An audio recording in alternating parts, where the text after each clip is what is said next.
Charles de Gaulle here, General de Gaulle on the left.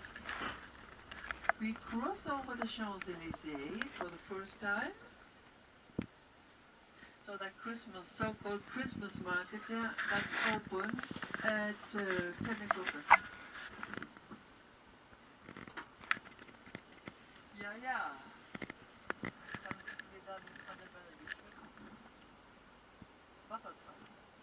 Oh, hier? Ja. Alles, hier Kristall. Village de Noël. Was das Ganze noch mit Weihnachten zu tun hat? Ach, nichts mehr. Ich finde es alles übertrieben.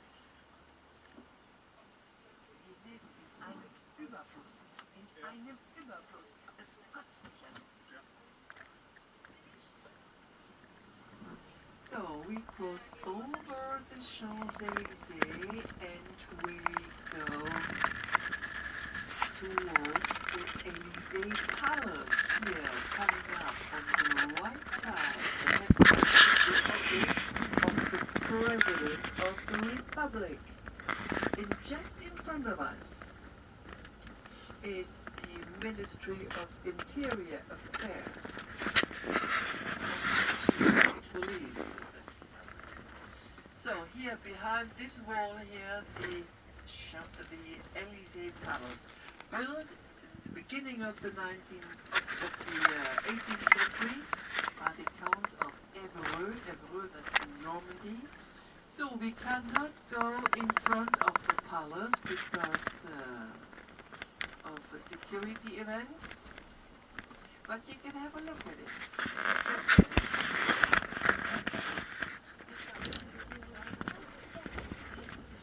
See everything closed here by the ministry. See this wonderful speaking part is closed. There's the American embassy, the British embassy, the one of Colombia as well.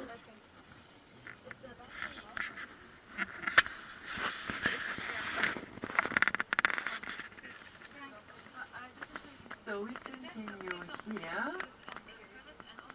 If you want to see or if you want to go in front of the Élysée Palace, then you can walk there, of course. So here we are in the 8th city district. Links.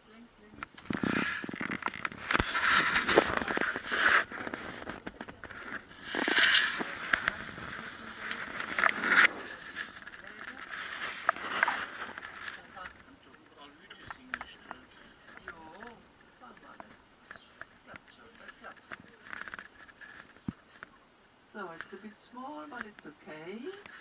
We are just behind the Ministry of Interior Affairs, Home Office, so to speak.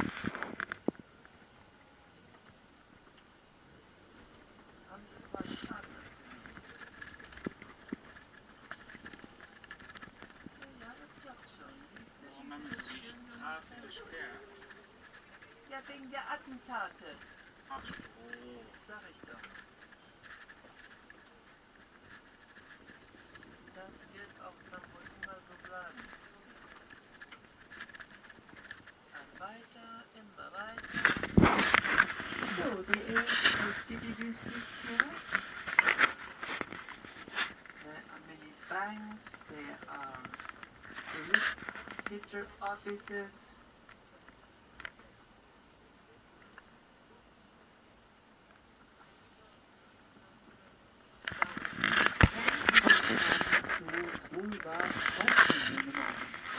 Mr. Hausmann, who came from a small city near Hanover, was the urbanist of Paris in the middle of the 19th century under the last Emperor Napoleon V.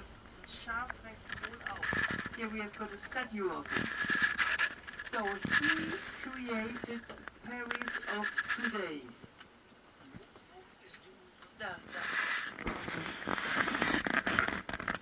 So he pulled down 20,000 houses, old medieval houses. Paris was lost completely the medieval aspect. And he made these large, these wide streets. And he built that for the army that they could better march here. That was so the Paris of today is the Paris of Baron Haussmann. Jetzt geht's da vorne rechts runter.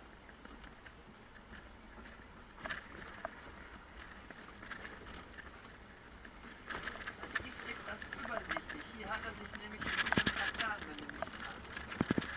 Da wo der Taxi runterfährt. So, St. Augustine, a big church built by the last emperor as well. St. Augustine Church, and we will go down the Boulevard Malesherbes, and then we come to another highlight of the city, which is the Madeleine Church. I'm coming up with the bottom of it. The Madeleine Church, very famous Madeleine, the Greek temple, was built by Napoleon I for his own sake, to celebrate him as an emperor. And there used to be a church that was pulled down.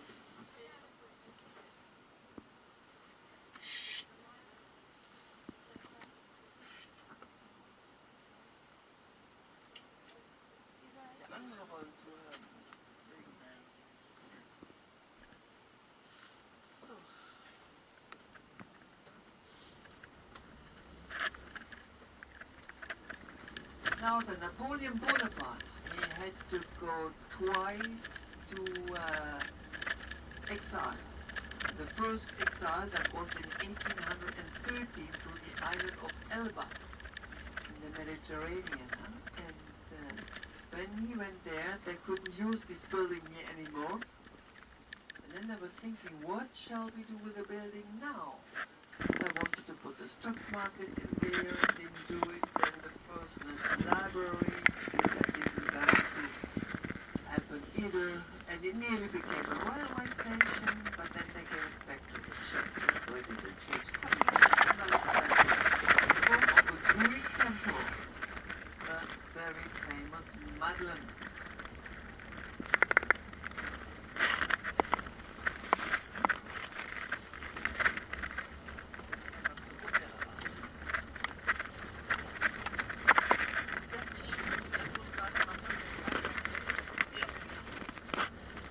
Here we are.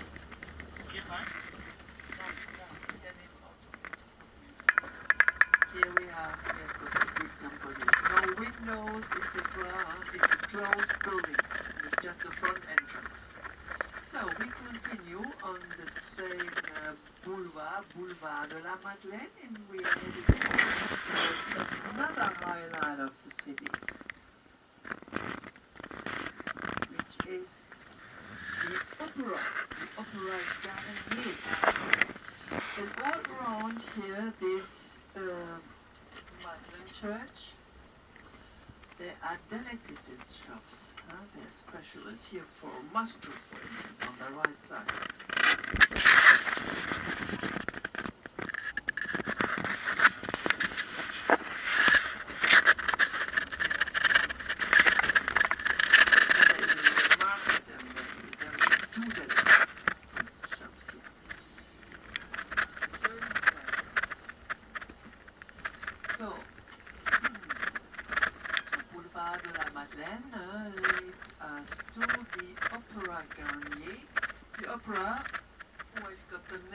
Architect Charles Garnier, who was only 35 years old when he won the first international competition for architects.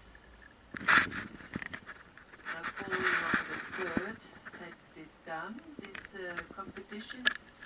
Nicht da. And why did the emperor do that? Because in the old opera, someone tried to kill him. He overlived it, so did the empress, but 8 people had to die and 150 were partly very badly injured. So he decided to build a new opera, the one we are going to see in a moment. Opera which counts even today to the biggest theaters worldwide.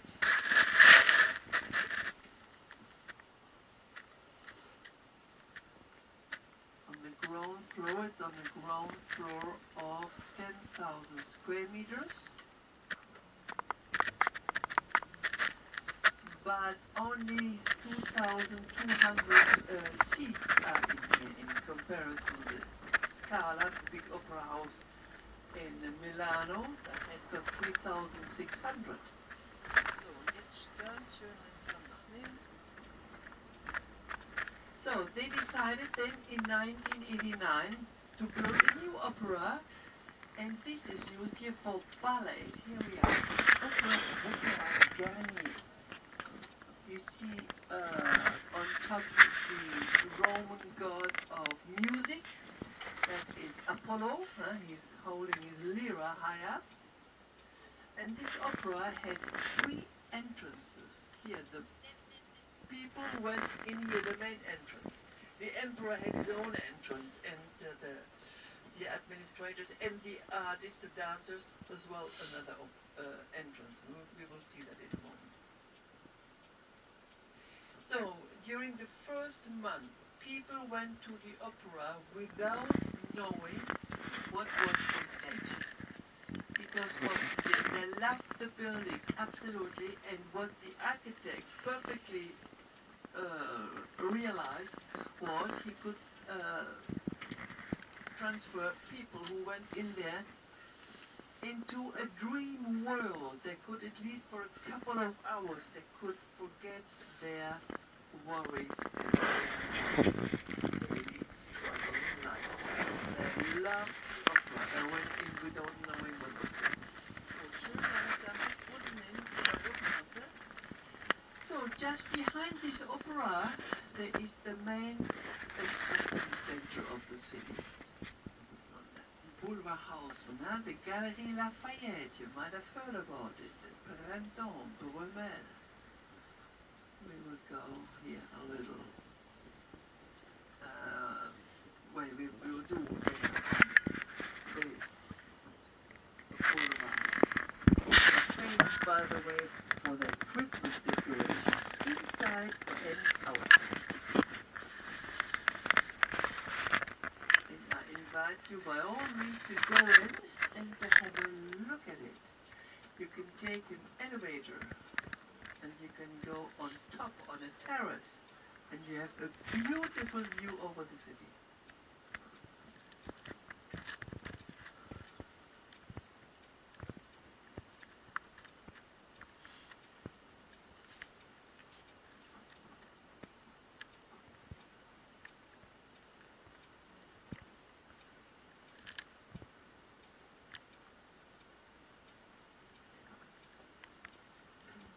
Weihnachten kommt, das kann ich dir versichern, du. Ja. Das Geld ist auch da. Ist alles so.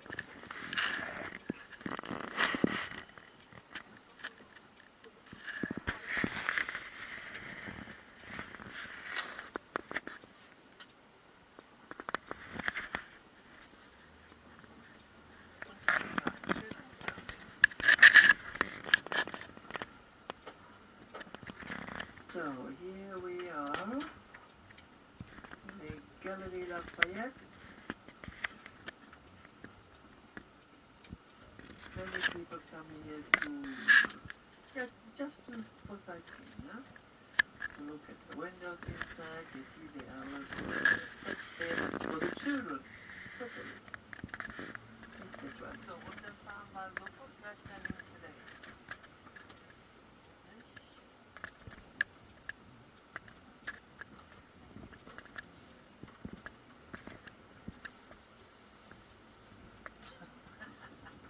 Alles schneeweiß, innen drin auch. So here we are, we will go back. Here we have got the administrative entrance of the Palais Garnier. And we also come now to the entrance the emperor would have used. But of course it never came to it because in 1817 he declared war to Prussia. He lost that year in then shortly after that he died in English exile.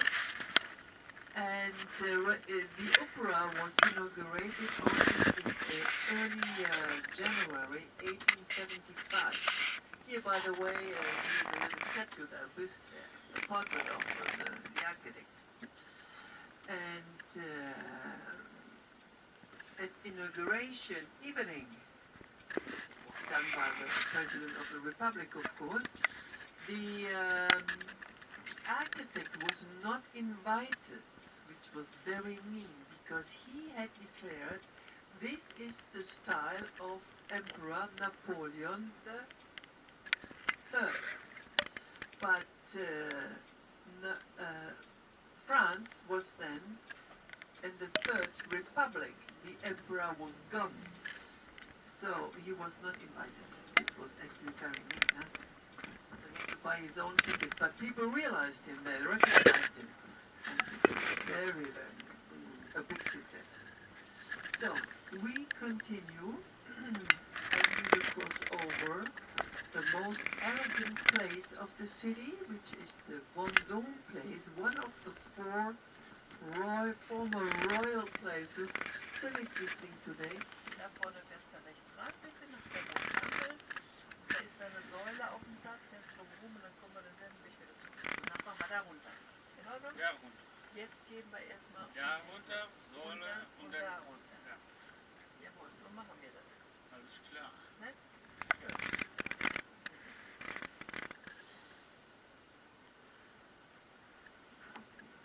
So this very elegant Vendôme place, it was built by King Louis XIV in order to receive his statue, bronze statue.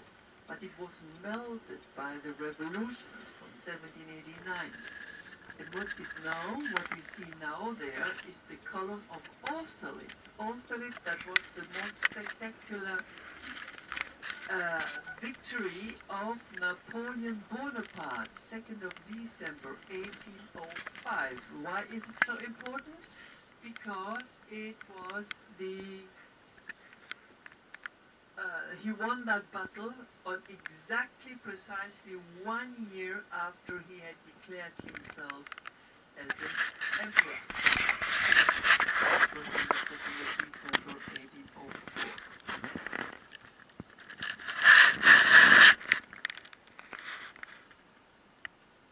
So, part of the court members used to live here in the 18th century.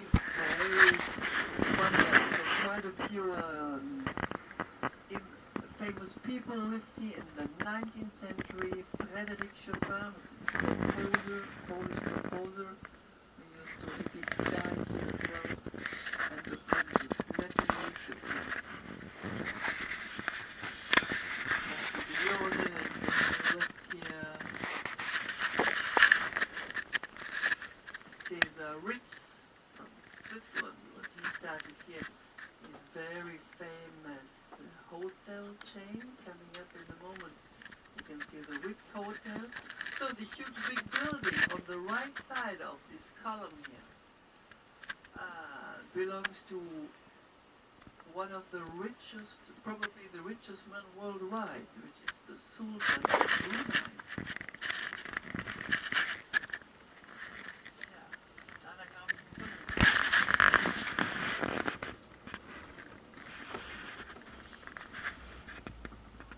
So here we go, the Ritz Hotel here.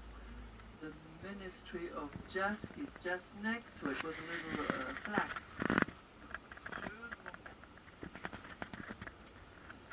So, and then you can see here only jewelry shops. Huh? This is the address #1 worldwide for jewels. There was. Here, Chaumet, for instance, that is where Frédéric Chopin used to live. Chaumet, very famous, or Van Cleef & Arpels, Chanel, Boucheron.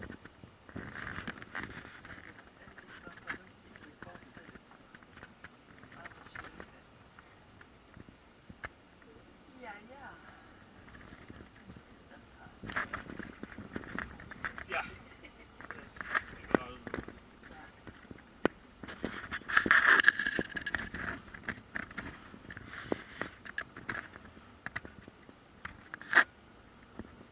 an area one can walk in. Quite interesting to walk here. Or let's say it's quite pleasant to walk.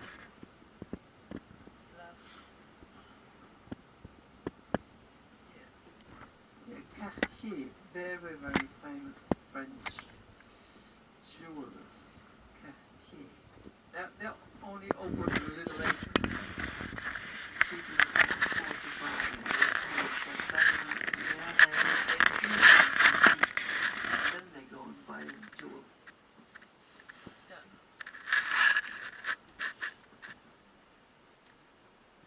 So, dann geht's nach der Ampel rechts runter.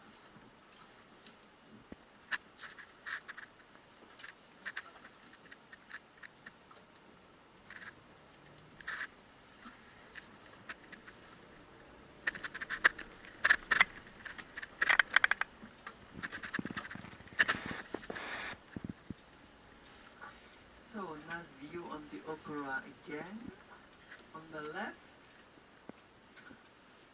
And we will head down now the avenue of the opera. Brings us to the Louvre Museum. So, as you can realize, this avenue has no trees. It's about the only avenue in Paris which has no trees. And that was the decision of the architect. He wanted to have a free look on his opera, and of the emperor, because the emperor wanted to come here in an open carriage from the Louvre, from his palace here to the opera. Of course, it never came to that. So he was afraid that someone could sit in the trees with a garden prince, and he agreed that there should be no trees here in this street. So it has got the same character as the Champs-Élysées. There are shops, there are banks,